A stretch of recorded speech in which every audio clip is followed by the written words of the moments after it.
Hello there. The West supports Ukraine in the war with weapons. But how much do they benefit the attacked country? Experts see some limitations there. Kiev is full of praise for the new weapons from the West.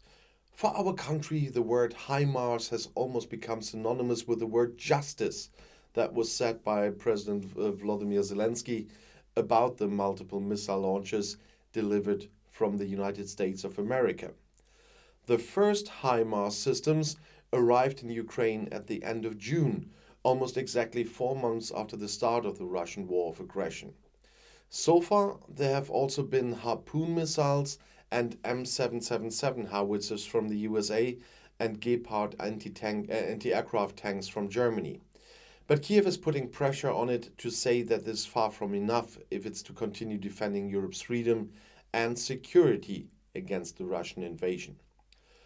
The war of aggression, ordered by Kremlin chief Vladimir Putin, has been going on for almost half a year. In the east, the Ukrainian armed forces initially had to admit defeat in the Luhansk region at the beginning of July. In neighboring Donetsk, on the other hand, it holds large parts, for now. Their main line of defense there runs from the river Siversky Donets through to the cities of Siversk, Soledar, and Bakhmut. But here too, the Russians are slowly advancing due to their artillery superiority. Should the three small towns fall, the path would be clear for the Russian army towards the cities of Slovyansk and Kramatorsk.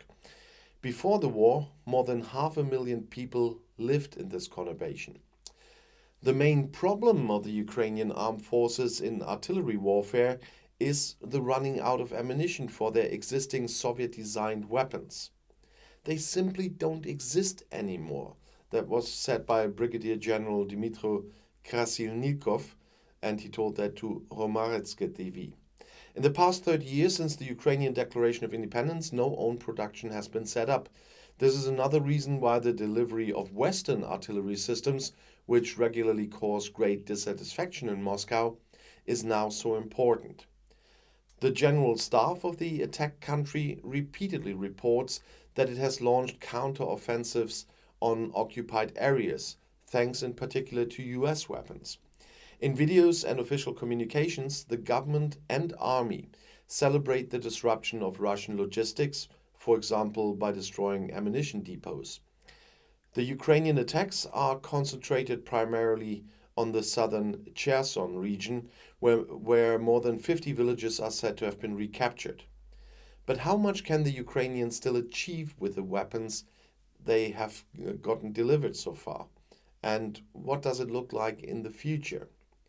There are still tactical advances, but overall, the war is currently looking static. That was said by Wolfgang Richter from the Stiftung Wissenschaft und Politik in Berlin. Especially in eastern Ukraine, the Russians learned from their mistakes at the beginning of the war. They concentrate their artillery locally in relatively confined spaces, but create high fire superiority there and slowly drill forward. At the same time, they suffered significant losses as a result of the Ukrainians' delaying tactics, says the ex-military man. However, Richter is skeptical as to whether the Ukrainian forces will be able to launch a major offensive. They may still be able to recapture one or two towns, he says. For a major offensive, however, he doesn't think they are set up yet. It's a completely different operation with many forces that have to be coordinated. You have to establish regional superiority in forces and fire to take larger areas. At the same time, Russia has not yet fully mobilized, and large amounts of, albeit outdated, military technology are available. The Ukraine, in turn, is heavily dependent on Western arms supplies. That's why the question is how strong these will be in the future, says Richter. But the West has not switched to war production. It's different in Russia.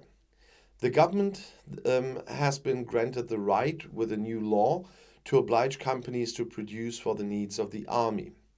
Referring specifically to the United States, Richter says, the production of the HIMARS ammunition, which the Americans have delivered and are still delivering to Ukraine, is gradually reaching the limits of its own capacities.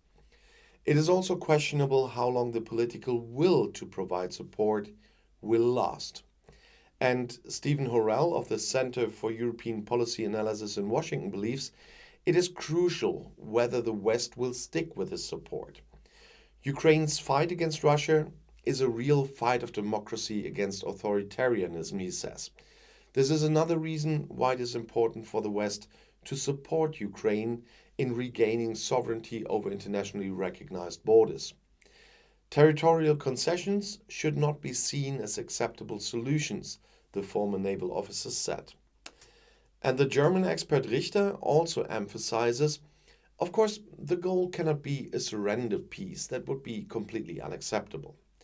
At the same time, he points out that it is important to talk to each other at some point in order to end the war. However, the situation does not give him much hope at the moment. My fear is that all sides are currently only relying on military means because they hope to improve their own negotiating position with the next battle.